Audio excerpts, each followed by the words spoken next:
Welcome to the Retail Tech Podcast, where we talk about the full spectrum of technologies and implementation used in omnichannel and online retail.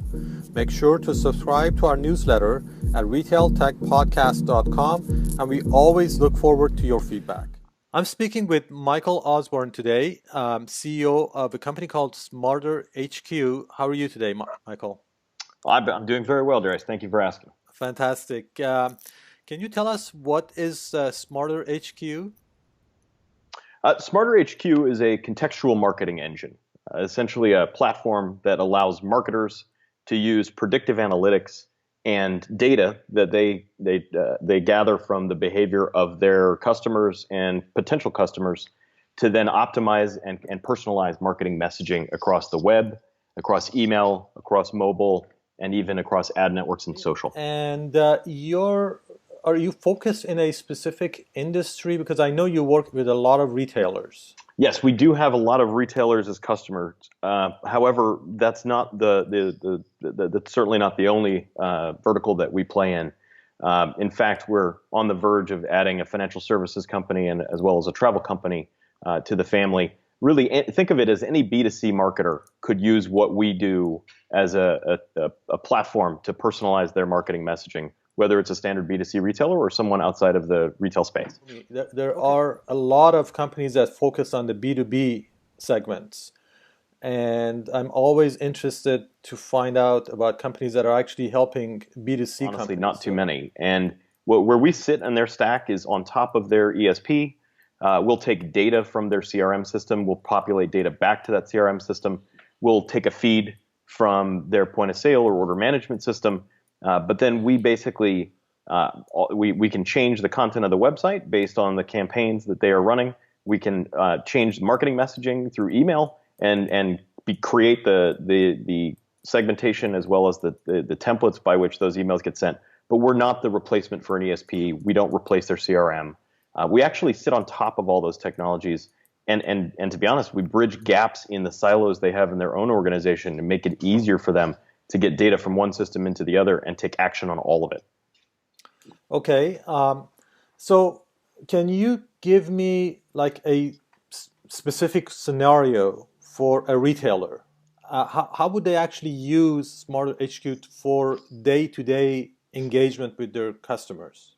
Sure. I'll actually, if you don't mind, I'll give you two examples because there's some things that all retailers do that we optimize and improve the performance of, and then there are some things that only a tool like ours with predictive analytics and the models that we use to derive predicted behavior could possibly do.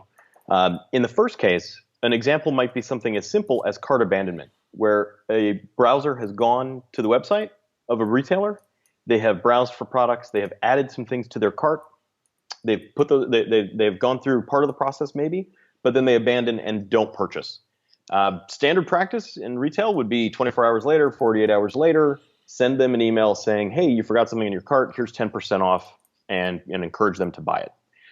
They'll get productivity from that. They'll get results, but they're giving away margin by offering a 10% off in order to come back and purchase.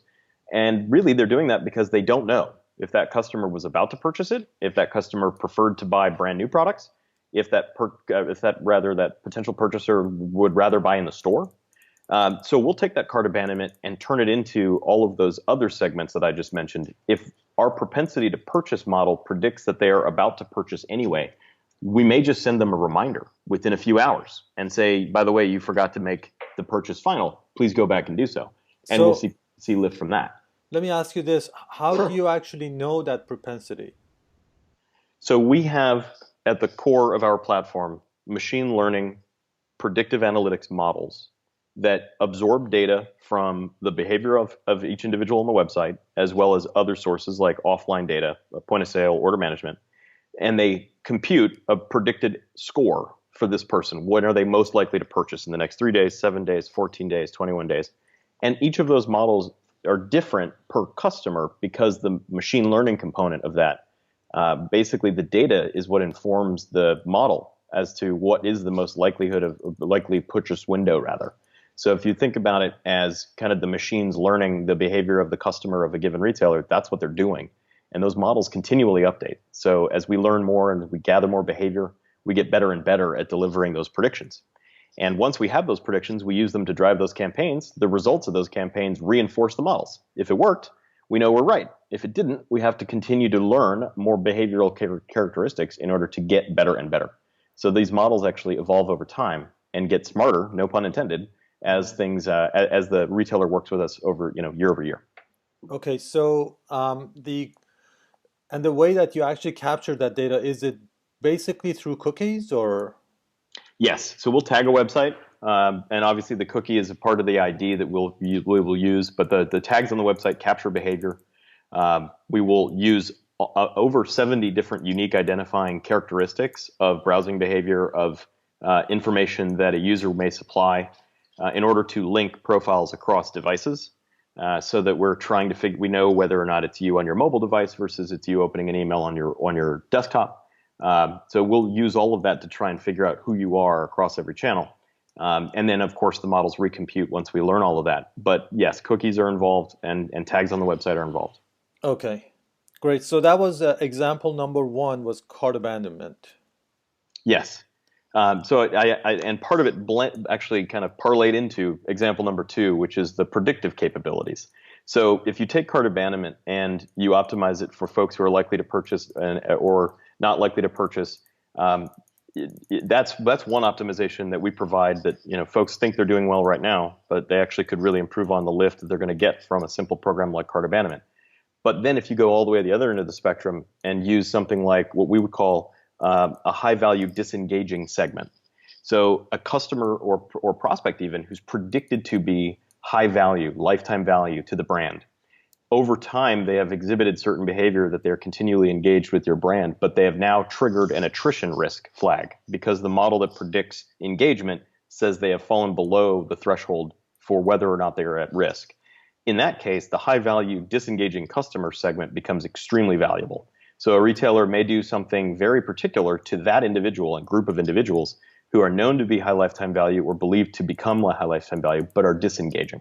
That may be a case where they want to sacrifice margin and optimize around making sure that that individual stays loyal to the brand versus simply a batch and blast campaign that may be irrelevant to them altogether. That kind of campaign is very difficult to pull off unless you have deep analytics and understanding of your customers. And because that data set changes all the time, if you're not using capabilities like what we offer, it's really hard for you to do it yourself internally. Okay, yeah, that makes sense. One of the things that I'm sure all retailers and anybody in the business industry knows right now is what could be the buzzwords of AI and machine learning, which is pretty much everybody's starting to use those. Right. So what's the difference between all these companies that are supposedly using some form or level of AI and machine learning? How would a retailer actually know what is different? So honestly, the number one best way that a retailer can learn whether or not what a given vendor is promising them is real is to refer to their customer base and get references from the customers that are using the capabilities today. In the 5 years that we've been in business, we have had to go head to head against multiple ESPs that have claimed that they have the capabilities in-house and that they can do it all automatically. Other vendors that have made the same claims. And in those head-to-head battles, we've been able to prove our results are superior. We have customers that are happy to say that and share their stories. We have a lot of case studies on our website, and in fact just released a new playbook for holiday marketing just yesterday. So all of these case studies, these ROI examples, and these proof points are how we use, or what we use to differentiate ourselves from the market, and as well as prove that what we're saying is true. So, I mean, there's definitely a secret sauce to what you're doing or what any other company might be doing. Is it important for the retailer to know what is the secret sauce behind, in your black box that does all the analytics, or is it really, not a useful, experiment for them to go into that and really focus on the results? So I'll say I don't want to say that it's not important for them to understand how it works. However, it's not critical for them to understand how it works in order for them to get the value from the system. I think with some vendors in the space, they deliver insights. You would then have to know what to do with them, and that requires a lot of work and a layer of capability inside an organization that can lead to a lack of actually getting value. You don't need to know how it works for us, but we're happy to show you. Our data scientists love to get on the phone and walk through the actual calculations, the heuristics we use in order to determine a result, and the way that we keep that updated and live in real time. They love what they do. So I would love to have any of our customers who say they're interested in getting to know how it works. I know our guys would love to get on the phone with them and discuss it. But again, you don't need to know that in order to get the results that we've driven with all of our enterprise customers. You can use the system very easily, very cleanly in order to deliver on a segment, deliver on an experience, and set that in motion without having to know how the models calculate those scores in the back. Okay, and would one reason for actually that level of, I don't want to say separation, but independence almost in what one vendor does internally, is that like a result of how APIs are really changing the integration business? I think it is because honestly, because we can integrate and take in data and put data back into other systems, and we can output to any channel, we become very agnostic of how those things work. And we have a set of APIs and pre-built connections to all of the major ESPs, so that's very easy for a retailer to get up and running. And honestly, we focus a lot on the ETL capabilities for data coming into us, so that it's very easy for our customers to just provide us with data, and we worry about how to transform it into a usable format. I do think it's changing the capabilities that are offered today. If you look 10 years ago, 5 years ago even, there are so many different ways that those technologies would have had to have been implemented that they were so cumbersome, they were complicated, and they required so much replacement of technology that the effort required was not worth it. Today, that's not the case. To be honest, on our side, it makes it easier for folks to also switch vendors. So I think from a vendor's perspective, it's more of a challenge. But it just means that you have to truly prove results and drive actual ROI that you can prove, which we're lucky that we do.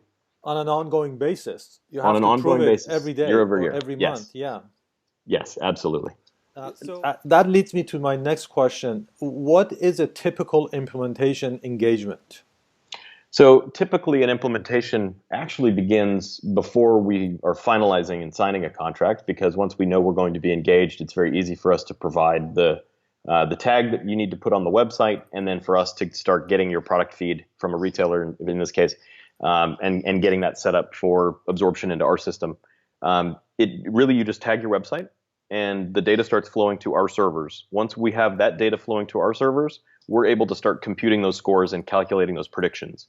As soon as we have integration to the ESP and an email template ready to go, which we provide, then the retailer can start using that data in our system to drive those campaigns. It usually takes a few weeks. It honestly, and time to value is very quick. Forrester did a study on us and determined that payback was on average, payback of the entire contract yearly cost was within 2.6 months or less. And we've got customers who within 2 weeks of being live have driven enough lift to pay for the whole year's service. Wow, that makes it really difficult not to do it once you know that kind of an ROI. Is exactly. And honestly, it is not a evangelical selling process. It is proof points and hard dollar ROI. We show the results we've been able to deliver for dozens of customers, and it's very difficult to argue with those numbers. And I think that's led to a lot of relatively short engagement cycles in order to get things up and running and get it live and start proving it for them as well. Right. So now looking at the website, I see that you also have a web solution. Yes. How does that work? So what that does is it coordinates those campaigns that we're using via email, where we're sending specific offers and specific content. And when you browse the website, you actually experience a very similar experience to what you've received over email. So based on those segments, based on those predictions, we can customize the content that you're viewing on a website in real time, so that if you're a high-value customer who's an attrition risk, you may see different offers than if you're a year-over-year back-to-school shopper who's shopping for your kids. versus if you're someone who is a predicted lower lifetime value customer, someone who buys on sale items mostly, you're going to see very different experiences on the website. And coupling that with the omni-channel view, where you're getting an email, you're seeing the website the same way, the mobile site is the same thing. All of those deliver a far superior experience for the end user, which leads to higher average order value, higher conversion, higher loyalty. Okay, so you basically, in that case, you integrate into the CMS, basically, right? Yes, we do. Absolutely. Okay. Now, who are some of the, I guess, better known partners that you work with as far as platforms?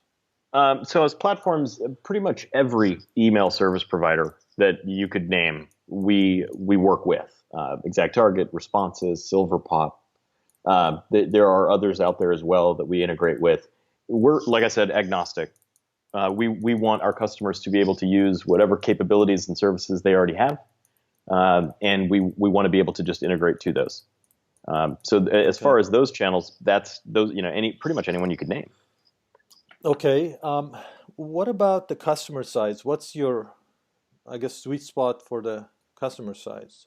We do have customers that range in their overall, let's say, online revenue or online plus offline revenue, because we do have customers that are multi-channel, and we have a solution for that as well.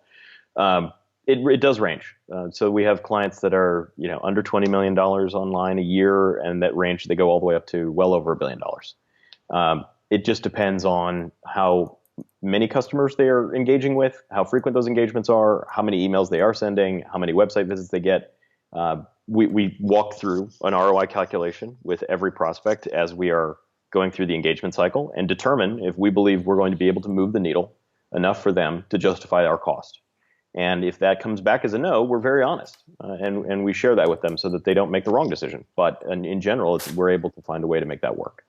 What if a company is just getting started? Like it's a new, commerce, new brand, just getting started. How would you help them? So if they're a new brand, then we would work with them to understand what their long-term plans are. We actually do have some that we've been speaking with lately around what their 2, 3, 4 year growth plans look like. It may make sense for them to deploy us right away in order to grow their business very quickly, but it also requires an investment that most very early stage businesses are probably not going to want to make. That said, there are we don't assume anything. We treat each of those circumstances uniquely. It just depends on that multi-year growth, because having this data and the year-over-year view of customers does make a difference. Right.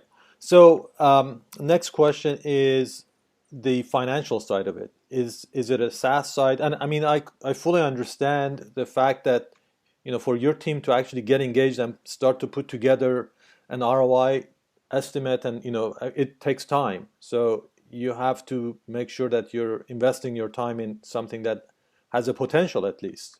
So Yes. Is it a SaaS model or is it a license model? We are a SaaS business, and so we have a subscription fee that we will charge. That is an annual subscription fee.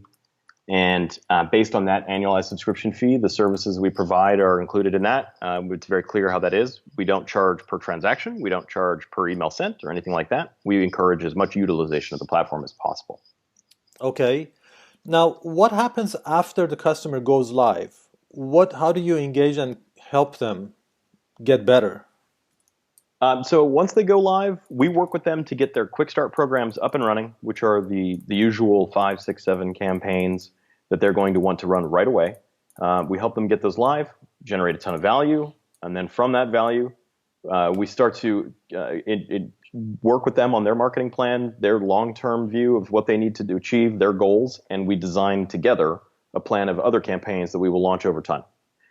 So that collaboration is what helps us from a client services standpoint understand our clients better and also their goals, but then how to guide them as far as what we would do next. We have a playbook of dozens, almost hundreds of campaigns, and making sure we're using the right ones at the right time for the right customer is very important.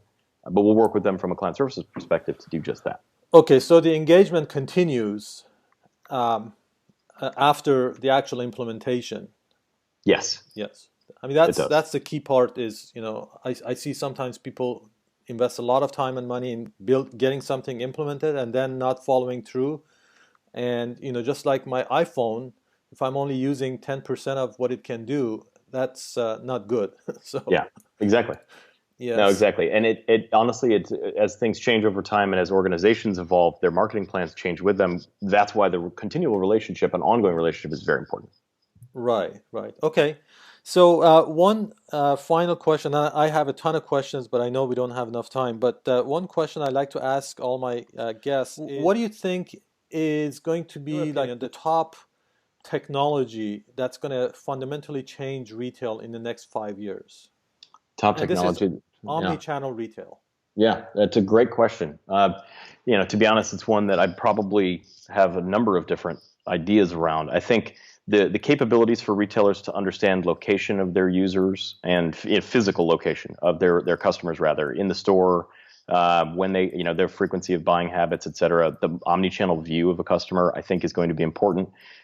Just the capabilities, not trying to sound, just self-promotional, but honestly, the capabilities of predicting behavior have grown immensely over the last 5 to 10 years, just by the advent of other technologies like Amazon Web Services and Redshift, and being able to compute so much information so quickly now versus what it took 10 years ago, 5 years ago. I think there are a lot of capabilities Amazon offers that retailers have to be able to compete with. They're not going to win on price and necessarily breadth of offering, but they're going to win on a better experience, something that is more personalized to that end consumer, both online and in the store. I think retailers are going to continue to advance the ball in areas around personalization and driving better and better experiences if they want to stay relevant and deliver a brand related experience that makes someone want to shop with them versus a lower cost option. Okay. So location, predictive analytics, and personalization and experience. I think those are the big ones. Okay, awesome. Thank you so much. And on that note, I will let you get back to your important business. I appreciate that. Thank you Thank you very very much. much, Michael. It was a pleasure. Absolutely.